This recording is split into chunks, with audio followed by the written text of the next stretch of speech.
l'observateur la ñuy njëkkee Mouhamed. mu xëyee yu garaaw te yéeme bokk na ci waa ji ñu naan Vieux Aïdara retour en grâce d'un ancien fugitif noonee la ko xëy tuddee moom yéenekaay bi di ko xam ne dafa am lante woon ak yoon ñu tëjoon ko condamnation par défaut fukki ati kaso loolee 2015 la woon ngir complicité enrichissement illicite di ku loxoom laale ci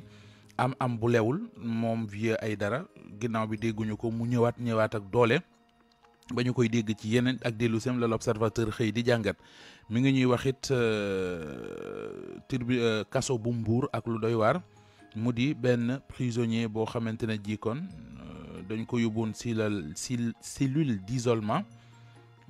mu fa faatu l'observateur ñëw na ak ñu nit ci kàddu yu bàyyeekoo ci Ndella Sow mooy jabaru Soriba Kouyaté ma ñu tëye ca yoon moom soxna si ci l'observateur mi ngi sàkku ci kilifa yi réew mi ñu dimbali jëkkëram sauver ko ndax fa mu nekk ca kaso ba sonn na nee na kenn xàmmeetu ko dafa feebar te li ko dal sax ñoom seen jëmi bopp xamuñu ko.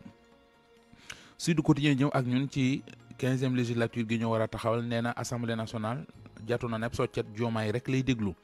enquête xëy ñu xamal ne moom Diomaye Faye lu ñeel loi de finance 2025 bi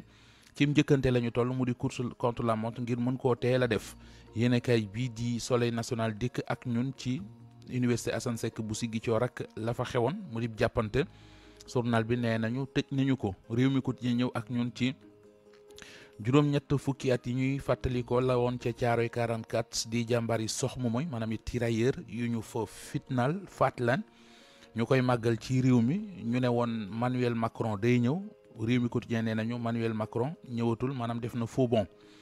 Libération li mu xëyee moo di dépense yu leerul ci ay milliards yu bari loolee kon ca fi nga xamante ni mooy coopérative multifonctionnelle bu agent ARTP la moom la journal bi xëy di waxtaane yéenekaay beneen di l'info li mu xëyee mooy université Ziguinchor ak la fa xew kilifa yeeg dogal bañ ca jël muy solution bu radical lii Quotidien feelu ko ne ñu décision bu radical moom la recteur ba jël ci université ba. Le Quotidien nañu revendication yi Diomaye ak Sonko taxaw nañu taxawaayu sapeur pompier Walf Quotidien ñëw ak ñun ci dogal bi bàyyee ko ci état bu Sénégal jëm ci tëj université bu Ziguinchor ndax fitna ya fam Samuel Sarr mi ngi seet solution ngir mën a moytoo dem kaso Les Échos moo ko bind ci xëtam mu njëkk yéenekaay bii di le mandat dikk ak ñun ci assemblée nationale ab laaj la xëye mooy ana kan moo koy jiite. Tribune nañu ngir stoppé grève yi nga xam ne am na ci njàngale mu kawe mi Ousmane Sonko def na ko jëfi Macky Sall université Assane Seck la far tëj yéenekaay bii di Source A li mu xëye mooy rakk ci ministre Doudou Ka ministre ba woon di Doudou Ka ñu tudd ko ci mbirum Jérôme Bandiaky moom Sakourika ab kaam la yéenekaay bi xëy di lijjanti Vox Populi ñëw ak ñun ci université bu Ziguinchor tëj nañu ko loole ginnaaw yu fitna yu ñu fa nemmeeku yéenekaay beneen di record moom xëyee kàdduy Aliou Cissé mi ñu ne dafa nekk ci waxtaan ak waa Mauritanie ngir jiite ji fa fédération ngir jiite ji kon équipe nationale ba moom Aliou Cissé nee na amul benn négociation bu am diggam ak fédération diggam ak FFRIM Fall loolu mooy lan xew mi jege gànnaar. fédération de football de la République islamique de Mauritanie. waaw